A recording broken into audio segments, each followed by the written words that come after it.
Hello friends, स्वागत है आपका कैरियर विल स्टडी में।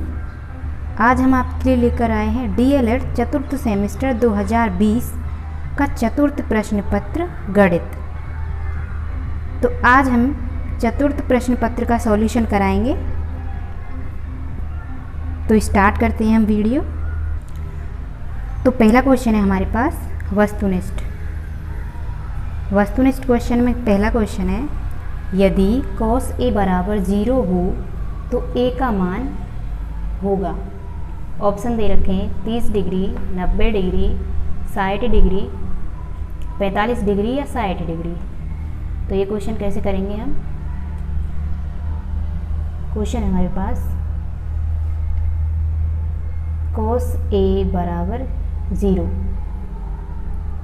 cos A बराबर 0 तो हम cos A को ऐसे के ऐसे ही लिखेंगे। cos A बराबर 0। cos में किसका मान है? तो cos 90 का मान होता है 0। तो cos से cos कट जाएगा, कितना आ गया? A बराबर 90 डिग्री। Option number B. Question number second है हमारे पास वस्तुनिष्ठ। आंकड़े 5, 7, 9, 8, 7, 9, 7, 7, 5, 3, 5 का बहुलक है। ऑप्शन नंबर ए या बी या सी या डी। तो इसे कैसे करेंगे हम? सबसे पहले हम इस क्वेश्चन को आरोही क्रम में लिख लेंगे। इन अंकों को क्या दे रखे हैं? 5, 7, 9, 8, 7, 9, 7, 7, 5, 3, 5। सबसे पहले सबसे छोटी संख्या लिखेंगे हम। सबसे छोटी संख्या कितनी है? 3। 3 है। उसके बाद 5 कितनी बार है? 5 2 बार है। 3 बार है? 3 बार। उसके बाद 7 कितने बार है? 4 बार। उसके बाद 8 1 बार है। उसके बाद 9 कितनी बार है? 2 बार। लिख लिया। क्रम से लिखने के बाद हम इसमें ये देखेंगे कौन सी संख्या सबसे ज़्यादा बार आई है। जो संख्या सबसे ज़्यादा बार आई है वही हमारा बहुलक है। तो सबसे ज़्यादा बार क्या आया है? 7। 7 आया है 4 बार। बाकी सब तो 2 या 3 बार आए हैं, 1 बार आया है। तो 7 कितने बार आया है? 4 बार। तो ऑप्शन नंबर हमारा ए हो जाएगा सही आंसर। अगला क्वेश्चन है हमारे पास थर्ड क्वेश्चन में क्या है?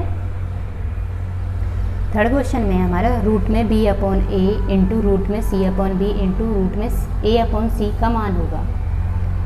तो इनमें से कौन सा ऑप्शन होगा? इसे कैसे करेंगे हम? सबसे पहले हम इस संख्या को यहाँ लिख लेंगे। रूट में b upon A into root में c अपॉन बी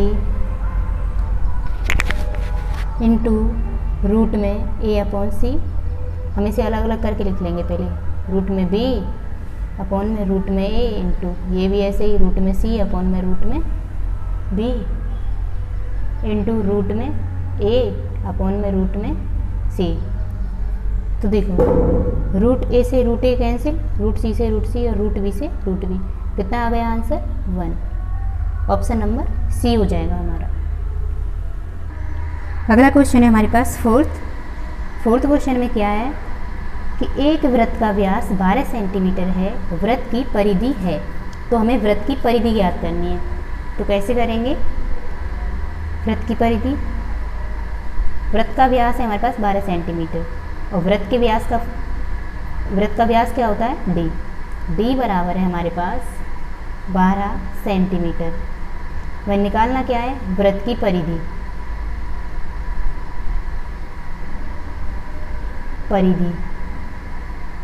वृत्त की परिधि क्या होती है? 2 पाई r। तो इसमें हमें r की ज़रूरत पड़ेगी। तो हम जो ये d है इससे हम r निकालेंगे। कैसे?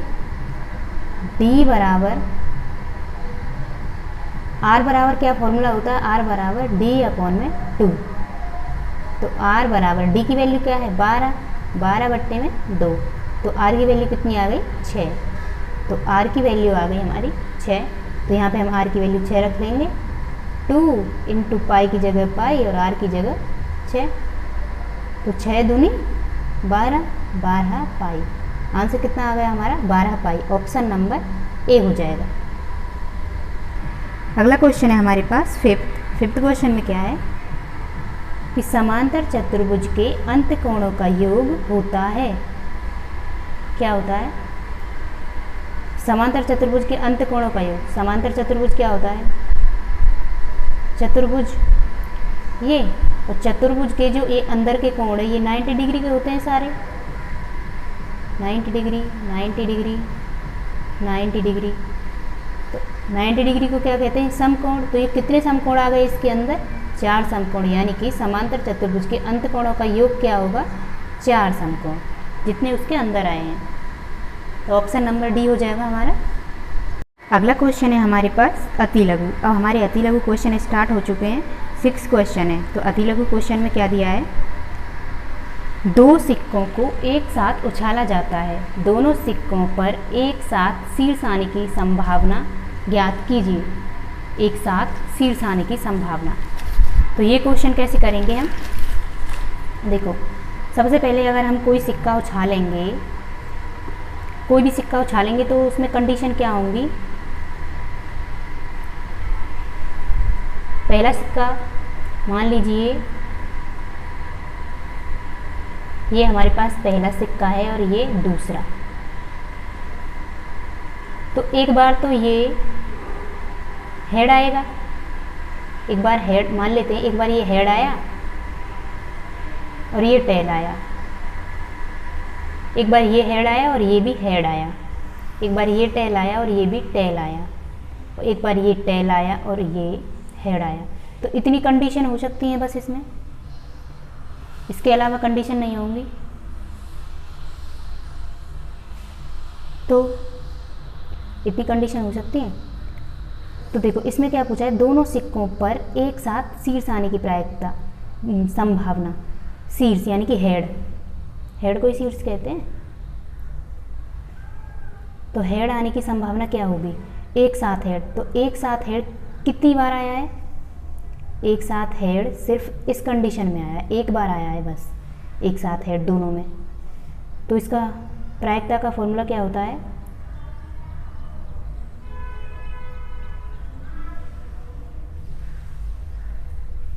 वास्तविक मान अपॉन में टोटल मान।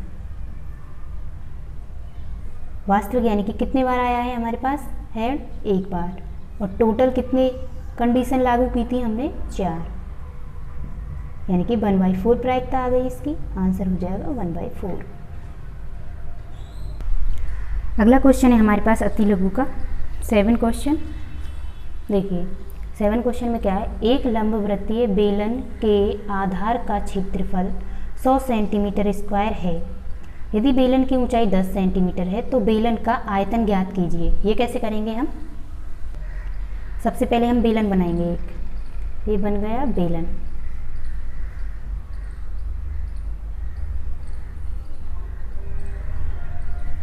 बेलन बन गया। इसमें क्या कहा है? लंबवृत्तीय बेलन के आधार का क्षेत्रफल 100 सेंटीमीटर स्क्वायर है। यानी कि आधार ये है तो इसका क्षेत्रफल, इस आधार का क्षेत्रफल है 100 सेंटीमीटर स्क्वायर। आधार, बेलन का जो आधार है वो वृत्त के जैसा बनेगा, गोल। यानी कि ये वृत्त का क्षेत्रफल हो गया। वृत्त का क्षेत्रफल कितना है? 100 सेंटीमीटर स्क्वायर। 100 centimetre square. और वृत्त का क्षेत्रफल क्या होता है फॉर्मूले में? पाई आर स्क्वायर। तो पाई आर स्क्वायर बराबर हमारा हो गया 100 सेंटीमीटर स्क्वायर। तो आर स्क्वायर बराबर 100 सेंटीमीटर स्क्वायर अपॉन में पाई। हम यहाँ कर लेंगे, यहाँ पे आर स्क्वायर बराबर है 100 सेंटीमीटर स्क्वायर अपॉन में पाई है। पाई की वैल्यू रख देंगे हम यहाँ 22/7। नीचे 7 आएगा तो ये ऊपर चला जाएगा 7। कितना हो जाएगा यहाँ पे? 100 × 7/22। क्या है ये? R square. तो आर स्क्वायर की वैल्यू हमारी ये आ गई। अब इसके बाद क्या करना है, इसके बाद दिया है इसमें यदि बेलन की ऊंचाई 10 सेंटीमीटर है, यानी कि ये यहाँ से यहाँ तक एच कितनी है इसकी 10 सेंटीमीटर, तो बेलन का आयतन ज्ञात कीजिए। ठीक है, एच दे रखी है, हमें बेलन का आयतन ज्ञात करना है। बेलन का आयतन होता है पाई आर स्क्वायर एच, बेलन का आयतन क्या होता है, पाई आर स्क्वायर एच। ठीक है, तो हम इसमें पाई की वैल्यू रखेंगे।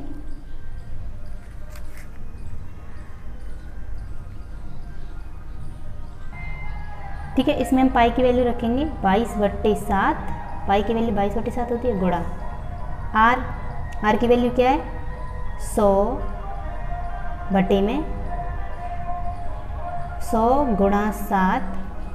7/22। उसके बाद h की वैल्यू क्या है, h की वैल्यू ये दे रखी, h बराबर 10, तो ये हो गया 10। तो देखो ये 22 से 22 कैंसिल, पाई से पाई कैंसिल, 100 दाएं के 1000, यानी कि बेलन का आयतन कितना आ गया 1000 सेंटीमीटर क्यूब। यही हो गया आंसर।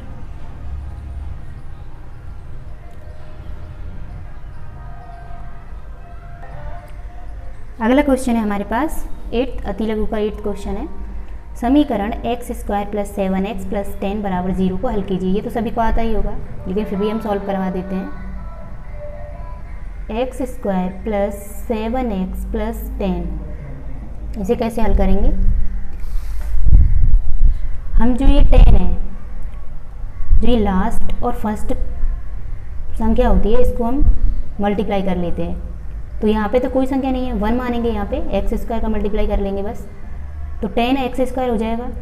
अब जो ये 10x² है, इसके फैक्टर हमें ऐसे करने जो जोड़ने या घटाने पे 7 आए, बीच वाली वैल्यू आए। तो 5 के फैक्टर कैसे होंगे, 5 दूनी 10, यानी कि 5 × 2 करेंगे तो 10 आएगा, और 5 और 2 ऐड करेंगे तो 7 आ जाएगा, आ गया जोड़ने पर, तो ये फैक्टर हो जाएंगे। करेंगे अब हम इसे, x² + 5x + 2x + 10, तो x कॉमन लिया, x + 5, यहाँ से +2 कॉमन ले लेंगे, x + 5, इन दोनों में से अब ये अंदर वाली वैल्यू एक साइड ले लेंगे, x + 5, और ये जो बची हैं ये अलग ले लेंगे, x + 2। हो गए हमारे फैक्टर, बस यही आंसर हो जाएगा हमारा। अगला क्वेश्चन है हमारे पास अतिलघु का 9th क्वेश्चन। इसमें क्या है, एक वृत्त की त्रिज्या दूसरे वृत्त की त्रिज्या की 4 गुनी है, दोनों वृत्तों के क्षेत्रफल का अनुपात ज्ञात करें। देखो, माना एक वृत्त की त्रिज्या क्या है, एक वृत्त की त्रिज्या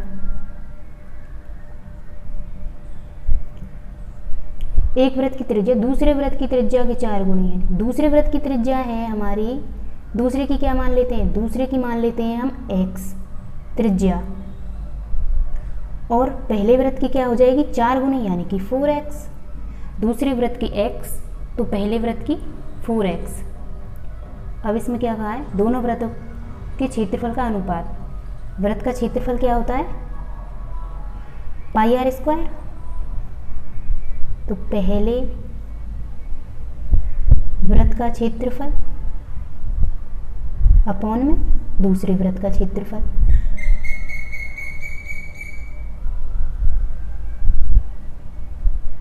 वृत्त के क्षेत्रफल का फॉर्मूला क्या होता है, पाई आर स्क्वायर, ये भी पाई आर स्क्वायर। तो देखो यहाँ पे पाई रख लेते हैं, आर की वैल्यू यहाँ क्या है, पहले वृत्त में त्रिज्या कितनी थी 4, यानी कि 4x का होल स्क्वायर अपॉन में पाई। दूसरे वृत्त में त्रिज्या कितनी थी x का होल स्क्वायर, तो पाई से पाई कैंसिल, 4 चौका 16 x² अपॉन में x²। तो एक्स स्क्वायर से एक्स स्क्वायर कैंसिल, यहाँ क्या बचा, यहाँ बचेगा बस 16/1। 1 को लिखो या ना लिखो, कितना अनुपात आ जाएगा, 16:1 आ जाएगा इसका, यही आंसर हो जाएगा 16:1। अगला क्वेश्चन है हमारे पास 10वां, अति लघु का 10वां क्वेश्चन करेंगे हम। इसमें क्या दिया है, ABCD एक चक्रीय चतुर्भुज है, यदि कोण A बराबर 55 डिग्री तथा कोण B बराबर 60 डिग्री हो तो कोण C तथा कोण D का मान ज्ञात करें। चक्रीय चतुर्भुज क्या होता है, जो चक्र के अंदर होता है, चक्र यानी कि गोला, गोले के अंदर एक चतुर्भुज, इसे बोलते हैं चक्रीय चतुर्भुज। तो इसका इसे हम कोण मान लेते हैं, इसमें हम नाम दे देते हैं एंगल का, ये हो जाएगा, ये कोण A है, ये कोण B, इसे कोण C, और ये हो जाएगा कोण D। तो देखो इसमें क्या दिया, कोण A बराबर 55 डिग्री, कोण A है जो वो 55 डिग्री है, और कोण B 60 डिग्री, ये 60 डिग्री है। चक्रीय चतुर्भुज में क्या होता है, जो आमने सामने वाले कोण होते हैं वो 180 डिग्री के होते हैं, यानी कि कोण A प्लस कोण C बराबर 180 डिग्री, ऐसे होंगे। तो देखो इसमें कोण A की वैल्यू दे रखी है 55 डिग्री, प्लस कोण C बराबर 180, कोण C बराबर 180, 55 इधर ले जाएंगे, कितने बचेंगे, इसमें 5 गए तो 5, 7, 25, यानी कि 125 डिग्री। कोण C का मान कितना आ गया, 125 डिग्री। ऐसे ही ये निकाल लेंगे, कोण B प्लस कोण D का मान भी 180 होगा, B प्लस कोण D बराबर 180 डिग्री। कोण B की वैल्यू 60 डिग्री है, प्लस कोण D बराबर 180 डिग्री, कोण D बराबर 180 माइनस 60, तो कोण D का मान क्या आ गया, 120। कोण C की वैल्यू 125 और कोण D की वैल्यू 120, आ गया हमारा आंसर। बस ऐसे ही। अगला क्वेश्चन है हमारे पास 11वां। 11वें क्वेश्चन में क्या है कि sine 30 plus cos 60 plus tan 45 का मान ज्ञात कीजिए। देखो इसमें हम डायरेक्ट वैल्यू रख सकते हैं, जैसे साइन 30 की वैल्यू क्या हो, इसे हम यहाँ लिख लेते हैं पहले, sine 30 plus cos 60 plus tan 45।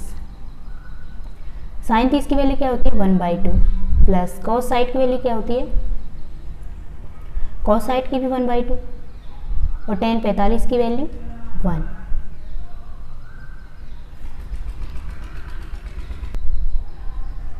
Cos 45 की वैल्यू 1 होती है, तो इसके बटे में हम 1 मान लेते हैं, ऐसे ही सिंपल बनाने के लिए। एलसीएम ले लेंगे 2 एलसीएम आ जाएगा, 2 का 2 से 2 का 2 में डिवाइड करेंगे तो एक बार जाएगा, एक का मल्टीप्लाई ऊपर, यानी कि 1 प्लस, ऐसे ही 2 का 2 से करेंगे एक बार जाएगा, एक का मल्टीप्लाई ऊपर 1 प्लस 1 का 2 में करेंगे तो 2 बार जाएगा, फिर यहाँ 2 का मल्टीप्लाई, यानी कि 2 एकम 2। अब 1 और 1 2, 2 और 2 4 हो जाएंगे, 4 बटे में 2। अब ये 2 से 4 2 बार कट जाएगा, आंसर आ जाएगा हमारा 2। बस बहुत सिंपल है। अगला क्वेश्चन है हमारे पास लघु उत्तरीय प्रश्न। लघु उत्तरीय प्रश्न में 12वां क्वेश्चन है कि निम्न समीकरणों को हल कीजिए। 2x - 3y बराबर 13, 7x - 2y बराबर 20।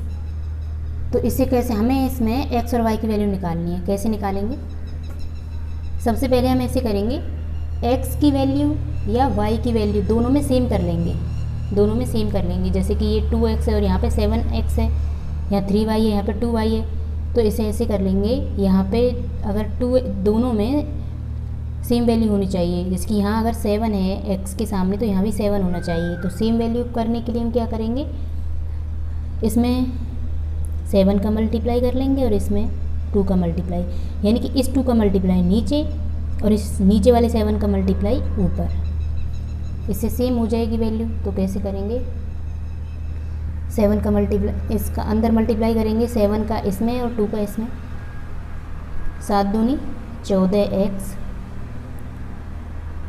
7 का 2 से करेंगे 7 दूनी 14x, माइनस की जगह माइनस, 7 तिया 21y बराबर 13 सत्ते 91। अब ये कितना हो जाएगा, 7 दूनी 14x, इसका भी सब में करेंगे माइनस 2 दूनी 4y बराबर 20 दूनी 40। बन गई 2 समीकरण। अब ये समीकरण बन गया हमारा फर्स्ट और ये सेकंड। इसके बाद हम साइन चेंज कर लेते हैं। अगर यहाँ पे लास्ट में प्लस है तो यहाँ माइनस हो जाएगा, यहाँ माइनस है तो प्लस और यहाँ प्लस है तो माइनस, तो प्लस माइनस के कट जाएंगे ऐसे। यहाँ क्या बचेगा, 21 में से 4 जाएंगे तो 17 माइनस के 17y बराबर 51 में से 40 जाएंगे तो कितने बचेंगे 51 प्लस के, तो y बराबर 51 बटे में माइनस के 17, 17 तिया माइनस के 3 आंसर आपको, y की वैल्यू आ गई माइनस के 3।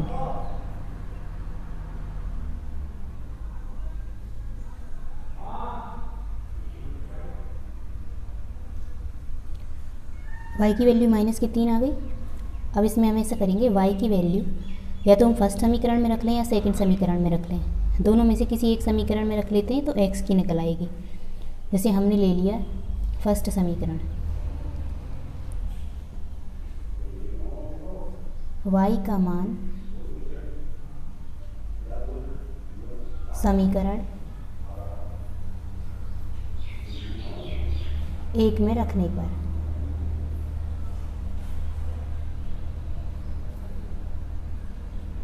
समीकरण 1 क्या है, 14x माइनस 21y बराबर 91।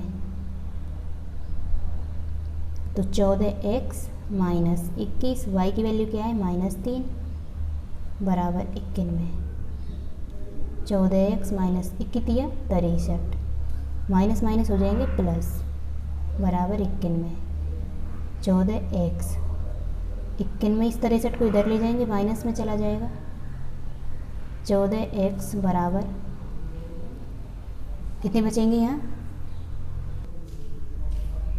11 में से 3 जाएंगे 8, या 8 में से 2 यानी कि 28, यानी कि x बराबर 28 बटे में 14, 14 से 28 कट जाएगा 2 बार, यानी कि x की वैल्यू आ गई हमारी 2, x का मान 2 आ गया और y का मान माइनस 3 हो गया हमारा सॉल्व। अगला क्वेश्चन है हमारे पास लघु का 13वां क्वेश्चन। इसमें क्या 13वें क्वेश्चन में निम्नलिखित सारणी में 40 छात्रों की आयु वर्षों में दी गई है, माध्यिका ज्ञात कीजिए। इसमें हमें माध्यिका ज्ञात करनी है, आयु वर्षों में दी गई है, छात्रों की संख्या ये है। सबसे पहले हम इसे कॉलम में लिख लेते हैं ऐसे, आयु वर्षों में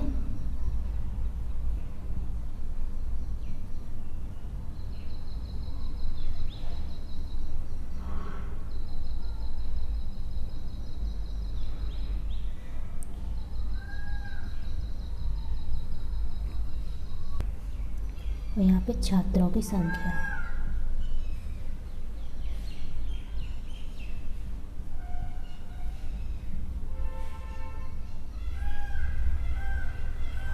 और यहाँ पे निकलेगी संचयी बारंबारता।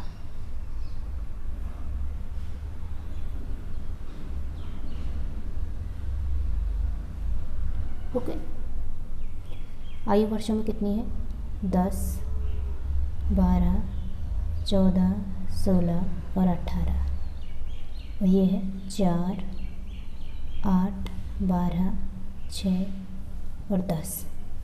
संचयी बारंबारता कैसे निकालते हैं हम, पहले ये ऊपर वाली वैल्यू लिखते हैं 4, उसके बाद ये दोनों ऐड करके लिखते हैं 4 और 8 12, उसके बाद तीनों को ऐड करके लिखते हैं 12 और 12 हो जाएगी 24, उसके बाद चारों को ऐड करते हैं हो जाएगा 30, उसके बाद 5 ऐड करते हैं हो जाएगा 40। जो ये लास्ट में, सबसे लास्ट में जो वैल्यू निकल के आती है वो होती है हमारी n की वैल्यू। तो कैपिटल N बराबर क्या आ गया, 40। ओके, उसके बाद करेंगे हम यहाँ पे n निकालने के बाद फॉर्मूला होता है माध्यिका का,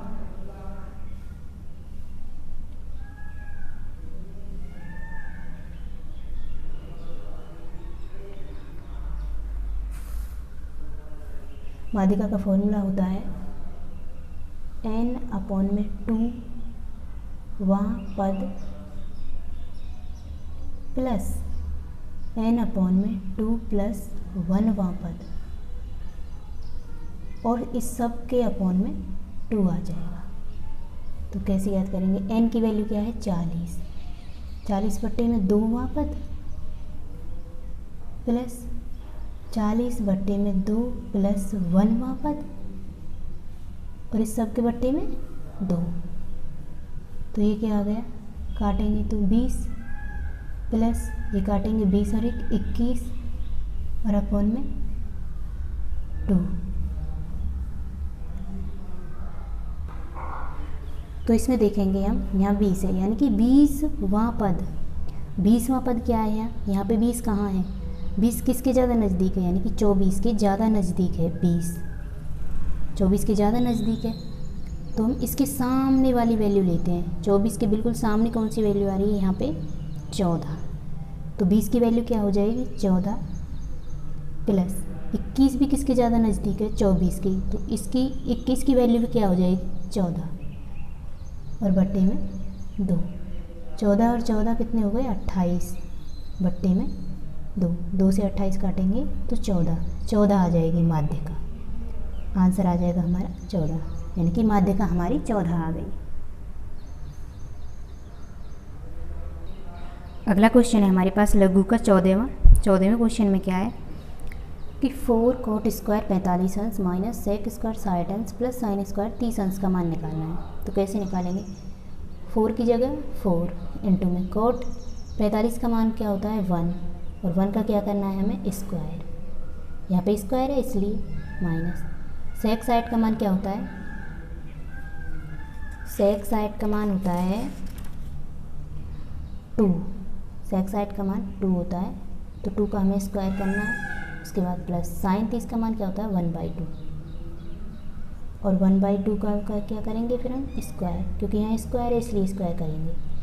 तो ये क्या हो जाएगा 1 का स्क्वायर करेंगे 1, 4 का 1 से मल्टीप्लाई 4 माइनस 2 दूनी 4, उसके बाद प्लस 1 का स्क्वायर 1 अपॉन में 2 दूनी 4 1/4।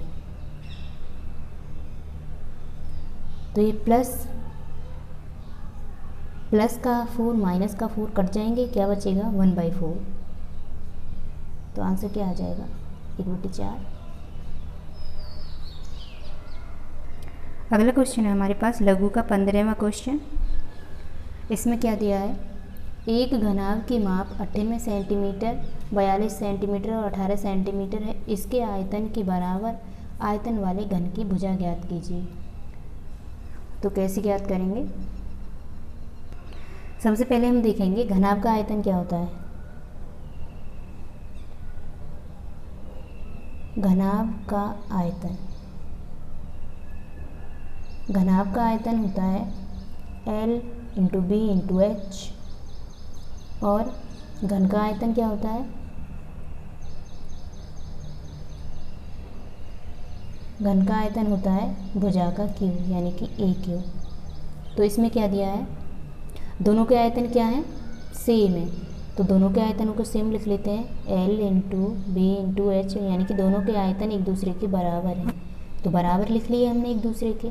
अब जो घनाभ का आयतन है वो हमें ये दे रखा है माप, तो L क्या है उसकी 98 × B क्या है 42 × H क्या है 18 AQ। इन तीनों को मल्टीप्लाई करेंगे कितना आएगा 74088 बराबर AQ। ये किसका क्यू है 74088 42 का क्यू है, 42 का क्यू है ये एक। क्यू से क्यू ए की वैल्यू क्या आ गई 42। तो यही पूछा है उसमें कि घन की भुजा ज्ञात करनी है। घन की भुजा क्या आ गई? 42। अगला क्वेश्चन है हमारे पास लघु उत्तरीय का 16वां क्वेश्चन। ये कैसे करेंगे हम? 16वें क्वेश्चन में क्या दिया है कि निम्न चित्र में ओ वृत्त का केंद्र है और AOB व्यास है। वृत्त पर बिंदु C और D इस प्रकार है कि कोण CAB बराबर 30 डिग्री और कोण ABD बराबर 40 डिग्री। तो कोण CAD और कोण CBD ज्ञात कीजिए। कैसे ज्ञात करेंगे? देखो इसमें क्या दिया है, कोण CAB क्या है? 30 डिग्री। कोण CAB 30 डिग्री है, ये 30 डिग्री है और ये 90 डिग्री है। तो देखो जो त्रिभुज होता है, ये एक त्रिभुज बन रहा है, एक तो त्रिभुज कितने डिग्री का होता है? 180 डिग्री का। तो त्रिभुज 180 डिग्री का होता है और दो एंगल इसमें दे रखे हैं 90 और 30 के। तो जो तीसरा एंगल है वो क्या होगा? 180 में से इन दोनों को प्लस करके माइनस कर देंगे। कैसे? देखो ये त्रिभुज बन रहा है एक ABC। देखो कोण A प्लस कोण B प्लस कोण C कितने का होगा? 180 डिग्री का। तो यहाँ पे हमें A की वैल्यू दे रखी है 30 डिग्री और B की वैल्यू नहीं दे रखी, वो हम निकालेंगे। प्लस कोण C की वैल्यू 90 डिग्री, उसके बाद 180 डिग्री लिखेंगे। तो कोण B इक्वल 180, 90 इधर जाएगा माइनस में और 30 भी इधर जाएगा माइनस में। उसके बाद कोण B बराबर 180 माइनस 90 और 30 120 हो गए। कोण B क्या आ जाएगा? 60। कोण B की वैल्यू क्या आ गई? 60 डिग्री, यानी कि ये वैल्यू आ गई हमारी, ये कितनी आ जाएगी? 60 डिग्री। यहाँ की वैल्यू, अच्छा यहाँ की वैल्यू 60 डिग्री आ गई। ये क्या पूछा था हमें? कोण CBD, कोण CBD देखो ये हमारे इतने एंगल की वैल्यू आई है। ये क्या हुआ हमारा? 60, ये हमारा 60 हुआ। और ये क्या है हमारा? ये जो B है ये आधा एंगल इधर है, कुछ एंगल इधर है, कुछ इधर है। तो इधर कितना आया? 60 और इधर पहले से ही दे रखा है 40। तो दोनों को ऐड करेंगे तो कोण एंगल B निकल आएगा। दोनों को ऐड करने पे क्या होगा? 60 और 40 कितने हो जाएंगे? 100। दोनों को ऐड करेंगे तो 100 हो जाएगा। तो इसका मतलब कोण CBD कितना आ जाएगा? 100। यानी कि जो एक कोण B है, कोण B कितना आ गया? कोण B 100। यानी कि जो चीज़ हमें जिसके बारे में पूछते हैं उसे हम बीच में लिखते हैं। तो कोण B क्या, कोण CBD क्या आ गया? 100। अब क्या निकालना है हमें? कोण CAD, यानी कि पहले हम ये निकालेंगे, उसके बाद हम इन दोनों को ऐड करेंगे। तो देखो ये दे रखा है हमारा, ये भी एक त्रिभुज बन जाएगा नीचे ABD, ये भी एक त्रिभुज बन रहा है। तो कोण A प्लस कोण B प्लस कोण D कितने का होगा? 180 डिग्री का।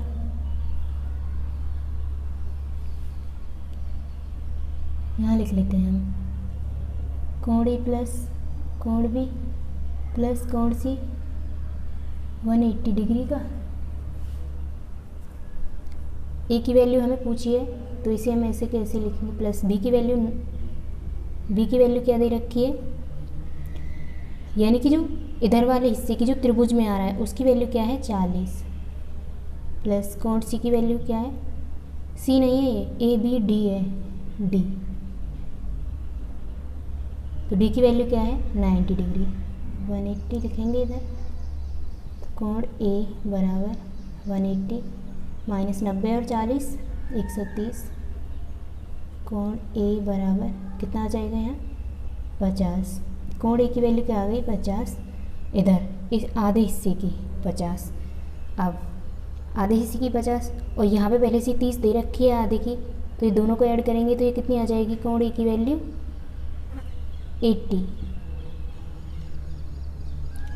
80 आ जाएगी। तो इसका मतलब कोण CAD की वैल्यू क्या आ जाएगी? 50 और 30 ऐड करेंगे तो 80। हो गया हमारा सॉल्व। अगला क्वेश्चन है हमारे पास 17 लघु का 17वां क्वेश्चन है। इसमें क्या है, इसमें 2 अंकों की एक संख्या का योग 12 है। यदि उस संख्या में से 36 घटा दिया जाए तो संख्या के अंकों का स्थान बदल जाता है। संख्या ज्ञात कीजिए। तो हमें वह संख्या ज्ञात करनी है। कैसे ज्ञात करेंगे, देखो 2 अंकों की संख्या का योग है 12, यानी कि मान लेते हैं किसी भी संख्या में 2 अंक हैं। एक अंक है x, इकाई का अंक, दहाई का अंक x दहाई का अंक हम x मान लेते हैं और इकाई का अंक y मान लेते हैं। तो संख्या क्या हो जाएगी हमारी, अगर हम संख्या को लिखेंगे, देखो इसमें क्या दे रखा है, पहले इनका दोनों का योग क्या है, x प्लस वाई क्या दे रखा है 12, दोनों का योग 12 दे रखा है। अब अंकों का योग हम संख्या को कैसे लिखेंगे, अगर हमें लिखनी हो तो 10x प्लस वाई, यानी कि दहाई के अंक के साथ 10 से मल्टीप्लाई करते हैं और प्लस इकाई का अंक ऐड कर देते हैं, संख्या बन जाती है। तो देखो ये हमारी संख्या बन गई। संख्या ये, अब क्या कहा है इसमें, उस संख्या में से 36 घटा दिया जाए तो ये हमारी संख्या है। इसमें से अगर हम 36 घटा दें तो संख्या के अंकों का स्थान बदल जाता है। अंकों का स्थान यानी कि x की जगह पे y आ जाता है और y की जगह पे x, ऐसा हो जाता है। उसके बाद हम x और y की वैल्यू निकाल लेते हैं इसमें, उसके बाद रख देंगे। तो देखो 10x प्लस वाई माइनस 36 बराबर 10y plus x, 10x minus x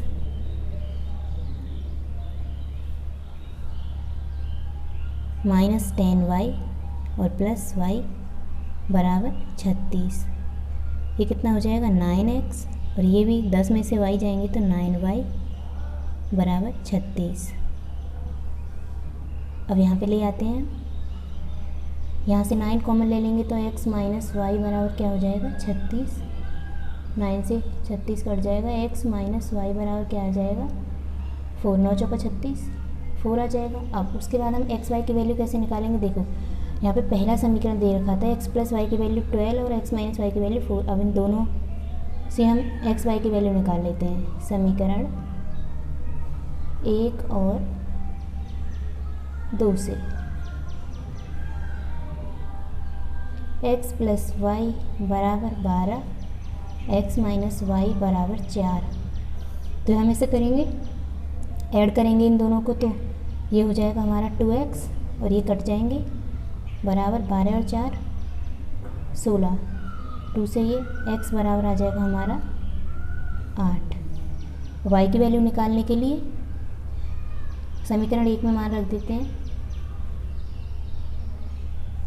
समीकरण 1 में x का मान रखने पर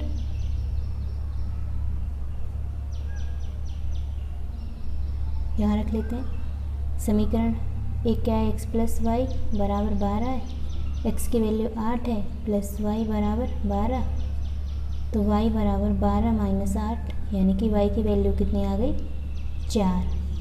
तो देखो संख्या क्या आती है हमारे पास, संख्या थी हमारे पास, संख्या हमारी ये थी ना पहले 10x माइन प्लस वाई थी हमारी संख्या। तो इसमें हम x y की वैल्यू रख लेते हैं। x की जगह 8 यानी कि 10 इंटू 8 प्लस y की जगह 4, 10 8 80 प्लस 4 कितनी आ गई 84, यानी कि हमारी संख्या कितनी थी 84। आंसर आ गया हमारा 84। अगला क्वेश्चन है हमारे पास लघु का 18वां। इस क्वेश्चन में क्या दिया है, 3 मीटर व्यास का 14 मीटर गहरा कुआं 30 रुपया प्रति घन मीटर की दर से खोदने में कितना रुपया खर्च होगा। तो इसे कैसे करेंगे हम, सबसे पहले हम एक वो बना लेंगे गहरा कुआं। कुआं कैसा होता है, ऐसा। इसमें क्या कहा है 3 मीटर व्यास का है, ये कुएं का व्यास कितना है, यानी कि यहाँ से यहाँ तक की जो लंबाई होती है ना उसे कहते हैं व्यास। तो व्यास क्या है 3 मीटर। उसके बाद 14 मीटर गहरा, और इसकी लंबाई क्या है, यानी कि लंबाई क्या है इसकी, h क्या है, h ऊंचाई लंबाई बोल देते हैं, h है इसकी 14 मीटर। उसके बाद क्या कहा है, 3 मीटर व्यास का 14 मीटर गहरा कुआं 30 रुपये प्रति घन मीटर की दर से खोदने में, यानी खोदने की बात हो रही है तो इसमें आयतन निकाला जाएगा पहले।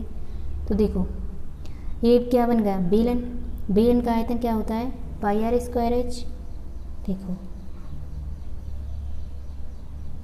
बेलन का आयतन क्या होता है, पाई आर स्क्वायर एच। तो देखो पाई क्या है हमारे पास 22/7, पाई की वैल्यू क्या होती है 22/7 गुणा आर।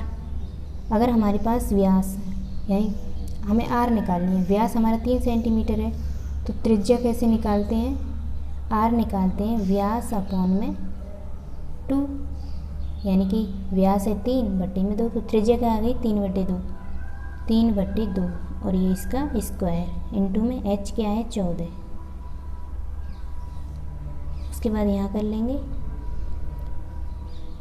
22/7 गुणा 3/2 गुणा 3/2 गुणा में 14।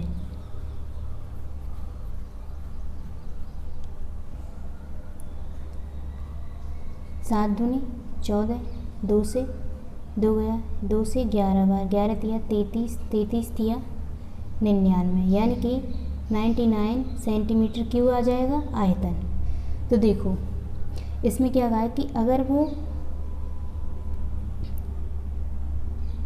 1 घन मीटर यानी कि 30 रुपये प्रति घन मीटर, यानी कि 1 सेंटीमीटर क्यूब का कितने पैसे ले रहा है 30 रुपये, 1 सेंटीमीटर क्यूब खोदने के 30 रुपये ले रहा है, तो 99 सेंटीमीटर क्यूब खोदने के कितने रुपये लेगा 30 इंटू 99, तो मल्टीप्लाई कर लेंगे इन दोनों का, कितना आ जाएगा 2970 रुपये। इतने रुपये लेंगे वो 99 सेंटीमीटर क्यूब कुआं खोदने के। हो गया हमारा आंसर।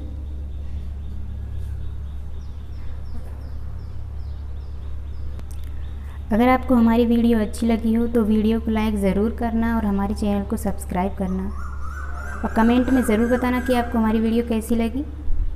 मिलते हैं अगली वीडियो में, तब तक के लिए आप हमारी इसी तरह वीडियोस देखते रहिए, कमेंट करते रहिए और लाइक करते रहिए। Thank you for watching.